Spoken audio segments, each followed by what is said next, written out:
Hola a todos nuestros amigos y amigas de Radio Conexión Vida. Sean bienvenidos a una edición más de Contextos. Este es el primer programa de 2021 y hoy vamos a presentar un programa dedicado a los derechos humanos, específicamente un órgano internacional dedicado a promover y proteger los derechos humanos tanto en Sudamérica como en Centroamérica y tanto de sus países miembros, ¿no? Nos referimos a la Corte Interamericana de Derechos Humanos. Ahora, ¿por qué es importante conocer y hablar de ella? En principio porque nuestro país forma parte del radio o del ámbito de acción que tiene la Corte Interamericana de Derechos Humanos o la CIDH, como se le menciona también. Pero ¿qué es precisamente la Corte Interamericana? Por ello debemos remontarnos al año 1969, cuando en Costa Rica varios países suscribieron un tratado internacional llamado la Convención Americana de Derechos Humanos.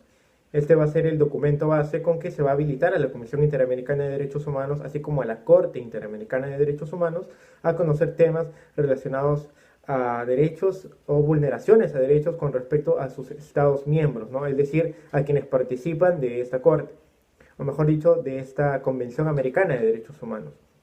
Ahora, ¿cuáles son estos Estados miembros? Ahí se encuentran, como ya les mencionaba al inicio, Perú, Chile, Brasil, Barbados, Panamá, México, Surinam, Uruguay, Ecuador y otros más, ¿no? Algunos como Venezuela, por ejemplo, se han retirado en el año 2013 y otros países como Trinidad y Tobago se retiraron en el año 1999. Ahora, cuando algunos de estos países miembros no cumplen con sancionar violaciones a los derechos humanos o la CIDH, digamos, recibe una demanda contra uno de estos países, es en ese momento cuando la Corte, tras una evaluación, puede iniciar un proceso contra un país, ¿no? Contra un Estado, porque su finalidad es precisamente que se vele por los derechos de todas las personas. Es por estas razones que la Corte Interamericana ha visto casos muy importantes, ¿no? Y que han dejado antecedentes para resolver casos futuros, ¿no? Muy similares como los de discriminación racial, discriminación sexual, matanzas e incluso violaciones, ¿no? O también vulneraciones al derecho a la propiedad privada, ¿no? Donde el Estado no ha cumplido correctamente o con el, digamos, la celeridad que se esperaba en estos casos, ¿no? Digamos que no ha cumplido correctamente con su deber. Es importante tener esto en claro porque ello no significa que la Corte Interamericana de Derechos Humanos, admita todas las demandas de las personas particulares contra un Estado, ¿no? De hecho, si no, se multiplicarían sus casos en cuestión de días. Por ejemplo, lo primero que debe hacerse, digamos, para que la Corte admita una de las demandas o casos por los cuales, digamos, se está reclamando ante un país, es que en primer lugar se haya agotado toda la vía judicial en uno de estos Estados miembros. Es decir, en Perú equivaldría a que un caso no concluya luego de pasar por un juzgado tradicional, luego por un tribunal superior y luego por la Corte Suprema, ¿no? Digamos, por todas las instancias judiciales, incluso hasta la más alta, ¿no? Después de haber agotado solamente todas estas vías, uno se encontraría apto para presentar una demanda ante la Corte Interamericana de Derechos Humanos. Digamos que la primera opción es que un país o un Estado miembro de la Convención Americana de Derechos Humanos sea lo suficientemente capaz para poder resolver temas de su propia jurisdicción, ¿no? O de su propia soberanía. Entonces, cuando este primer punto falla, o mejor dicho, no funciona como es debido, es donde ya se puede presentar una demanda y la Corte puede conocer estos casos, ¿no? Se trata en realidad de un recurso muy importante. La Corte Interamericana de Derechos Humanos forma parte del sistema interamericano de derechos humanos que está compuesto por la Comisión Interamericana de Derechos Humanos, que es la encargada, digamos, de observar y sobre todo de analizar si, digamos, el estado de la democracia y de justicia funciona como es debido en un país, y también está integrado por la Corte Interamericana de Derechos Humanos, ¿no? Que se encarga de conocer casos ya específicamente en temas jurídicos, ¿no? Para también poder, digamos, calcular una reparación o también un intento de resarcir los daños hechos por el Estado hacia personas particulares. Bueno, teniendo en claro estos puntos, hoy vamos a hablar de un libro reciente, ¿no? Que es del año 2017, que se llama Cambiando el Futuro, y es del abogado peruano y expresidente de la Corte Interamericana de Derechos Humanos, Diego García Sayán Larrabure. Este libro es importante porque nos habla de los últimos meses del Fujimorismo a fines del año 1999 e inicios del 2000, ¿no? Así como la participación también del autor de Diego García Sayán como ministro de Justicia durante el gobierno de transición de Valentín Paniagua. Ahora, lo interesante de este libro, que es de la editorial peruana Lápiz Editores, es la perspectiva internacional que se les da a los acontecimientos y desde luego también la forma, la manera en cómo se explica la Corte Interamericana de Derechos Humanos y algunos de sus casos resueltos. Por ejemplo, vamos a ir sin más preámbulos ya a una de las citas que yo considero que son importantes para el programa de hoy y que también les puede servir a ustedes. Es importante que el Perú sea parte de la Corte Interamericana y de la Convención Americana de Derechos Humanos, un tema fundamental que tiene varios aspectos. Concierne a la gente en general. Hacerse parte de un Tribunal Internacional de Derechos Humanos es un medio para reforzar las capacidades nacionales de la protección de los derechos humanos. Es al revés de lo que las mentes superficiales pueden pensar, que al ser parte de una Corte Internacional se debilita la soberanía por haber sido transferida a esta y a potencias extranjeras. Un tribunal internacional como la Corte Interamericana ha demostrado ser un complemento de la función de instituciones nacionales, no las reemplaza, pues un tribunal internacional de derechos humanos es siempre subsidiario. Solamente se puede llegar a él luego de que se hayan agotado todos los procedimientos internos para poderle dar curso a un caso. Entonces, ¿cuál ha sido la dinámica real que ha vivido no solo en el Perú, sino en el resto de América Latina, a partir de decisiones de la Corte Interamericana de Derechos Humanos? Que hoy, entre otras cosas, los jueces nacionales encuentran en las sentencias de la Corte Interamericana criterios fundamentales para resolver sus casos. Lejos de haber debilitado la capacidad y fortaleza de los tribunales nacionales, esas sentencias internacionales han servido para vigorizarlos y darles un nuevo dinamismo y acercamiento a la modernidad y a la globalización de valores y de principios. Este es un tema importante que nos resalta el autor, que es peruano, como ya les había mencionado, porque en principio aclara que no, esta instancia internacional pues no recorta, digamos, la soberanía o no recorta funciones o capacidades al sistema judicial de un país, ¿no? Es todo lo contrario, más bien ayuda a guiar, ayuda a orientar con lo que digamos, en el término jurídico se conoce como jurisprudencia. ¿Qué es la jurisprudencia? Son, digamos, todos los antecedentes, casos, sentencias, mejor dicho, sentencias o resoluciones judiciales importantes que hayan marcado un precedente en un caso, digamos, muy poco abordado, ¿no? Más adelante vamos a ver que ha habido casos, por ejemplo, que ha visto la Corte y que ha sentado las bases para que jueces de otros países lo tomen en cuenta y puedan resolver en temas de discriminación racial o incluso de reproducción sexual, ¿no? De temas de la fecundación in vitro, ¿no? Que digamos en Costa Rica no estaba legislada en el año 2013, ¿no? La Corte luego resolvió y luego sugirió en su sentencia que tuvieron en cuenta los jueces nacionales de ese país para luego implementar políticas a mediano y corto plazo, ¿no? Para no recortar derechos a las personas, digamos, que eran infértiles o que no podían engendrar hijos, ¿no? Dado que no había un plan, una política nacional sobre fecundación in vitro o reproducción asistida, la Corte sugirió que se implanten políticas a fin de no recortar derechos y respetar la dignidad de estas personas.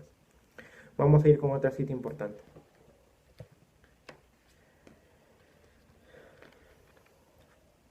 En los 2 periodos que me correspondió desempeñar la honrosa función de juez de la Corte Interamericana, me tocó vivir un riquísimo proceso de consolidación y expansión de la jurisprudencia a materias que antes no habían llegado, y tuve la posibilidad de aportar a sus desarrollos sustantivos de manera relevante.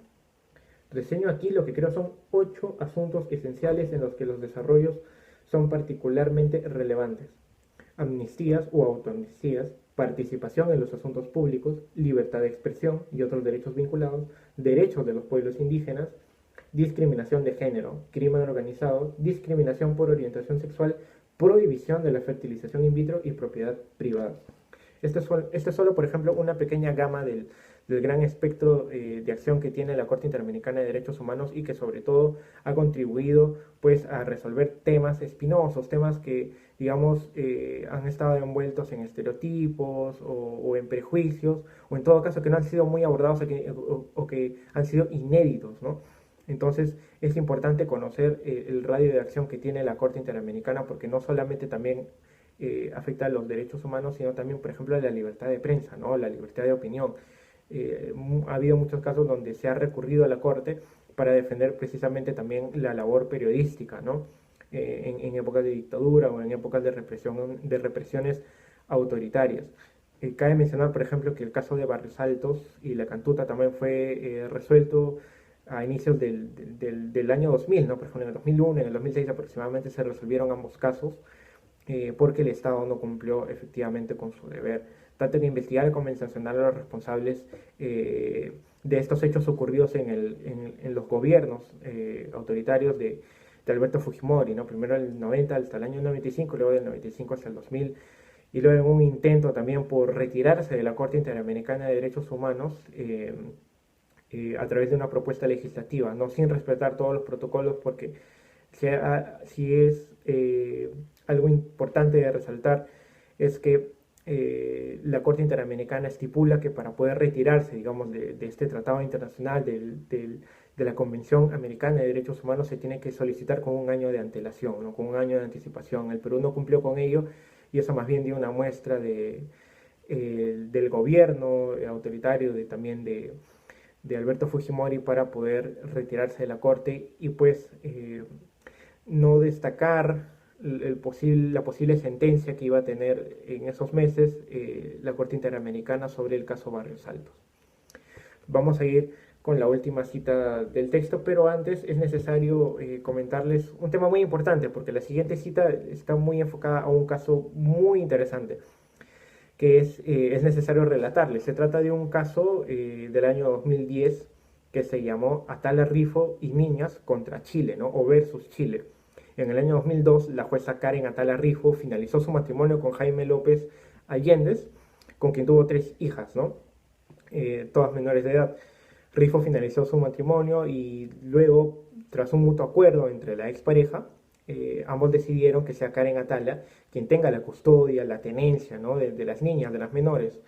Ahora, pero como tiempo después ella mantuvo una relación amorosa con una señora llamada Emma de Ramón y también vivía junto con la jueza y las hijas en la misma casa, el ex esposo entabló una demanda en la cual en todas las instancias judiciales de Chile logró que le dieran la razón y logró, digamos, quitarle la manutención, digamos, la custodia de sus hijas, ¿no? Ahora, este caso fue muy importante porque se judicializó e incluso llegó a la Corte Suprema en Chile, donde nuevamente se le dio la razón al ex esposo de Karen Atala. En este caso intervino, obviamente, la Corte Interamericana de Derechos Humanos luego de una demanda que interpusiera la jueza agraviada, ¿no? Entonces, aquí les voy a citar un fragmento muy pertinente sobre este caso y cómo fue que la Corte Interamericana luego restableció, digamos, sentó un precedente con este caso también, ¿no? Menciona lo siguiente, dice: el desarrollo del razonamiento de la Corte Interamericana se podría condensar en 6 aspectos. En primer lugar, la prevalencia de los principios de igualdad y no discriminación, de lo cual se deduce que los estados deben abstenerse de realizar acciones que de cualquier manera vayan dirigidas, directa o indirectamente, a crear situaciones de discriminación.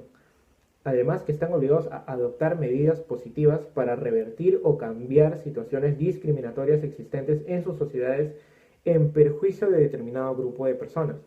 Acá, digamos, este fragmento es evidente que se refiere a las minorías o en todo caso a las mujeres lesbianas, ¿no? ¿Por qué? Porque de alguna forma en la sentencia que hubo en Chile, incluso en la Corte Suprema sobre este caso, se nota que los jueces, de forma directa o de forma indirecta, hicieron alusión a la orientación sexual de Karen Atala Rifo, ¿no? La jueza que vivía con su pareja, mujer también, al cuidado de sus hijas, ¿no? Digamos que el ex esposo sacó provecho de esta situación o pues pidió que se considere este punto para que él pueda, digamos, regresar al cuidado de sus hijas, ¿no? Y sobre todo a la presencia física con ellas, ¿no? Obviamente Karen Atala presentó una demanda por este caso. Vamos a ir con la continuación de esta cita. En segundo lugar, la Corte establece claramente que está proscrita, es decir, está prohibida por la Convención Americana sobre Derechos Humanos cualquier norma, acto o práctica discriminatoria basada en la orientación sexual de la persona. En consecuencia, ninguna norma, decisión o práctica de derecho interno, sea por parte de autoridades estatales o por particulares, pueden disminuir o restringir de modo alguno los derechos de una persona a partir de su orientación sexual. Ese es un punto muy importante y una victoria también de la Corte Interamericana en Chile, porque lo que manifiesta es que no se le puede restringir ningún derecho a las personas por cuestión de orientación sexual, ¿no? No se puede, tanto así sea del Estado o sea de otras personas particulares, ¿no? En este caso fue de los dos casos, ¿no? Porque se le dio la razón a una persona particular, el ex esposo de Karen Atala, y también el mismo Estado refrendó ello, ¿no? Es decir, tampoco cumplió con medidas inclusivas o de promoción, digamos, de los derechos humanos o de protección de las mismas, porque recortó el derecho de Karen Atala, ¿no? Digamos, le quitaron el derecho de poder tener la custodia de sus hijas solamente por el hecho de su orientación sexual. Entonces es un tema muy importante que nos relata el libro de Diego García Sayán sobre cómo funciona la Corte Interamericana de Derechos Humanos. A modo de cierre, yo creo que es importante señalar como un punto más que el tema de la Corte Interamericana y así como la Convención Americana de Derechos Humanos no es un tema menor, ¿no?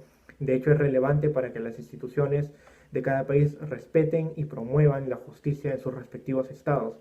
Además que muchas veces se ha desinformado, tanto en los últimos meses, incluso en los últimos años, diciendo por intereses políticos que la Corte Interamericana de Derechos Humanos recorta o afecta la soberanía de los estados, cuando ello no es cierto, ¿no? Por el contrario, ayuda a fortalecer la democracia y otros valores, ¿no? Políticos incluso. Hay un caso muy importante también que resolvió la Corte sobre temas indígenas, ¿no? Donde se recortaba la participación electoral de comunidades en Ecuador, ¿no? Con la comunidad quichua Sarayaco. Pero bien, eso puede ser también tema de otro programa. Espero que este primer programa del año les haya gustado. Espero que también hayan podido aprender un poco más de cómo actúa la Corte Interamericana de Derechos Humanos y por qué también es importante formar parte de ella, porque deja sentado antecedentes para resolver casos futuros sobre derechos humanos.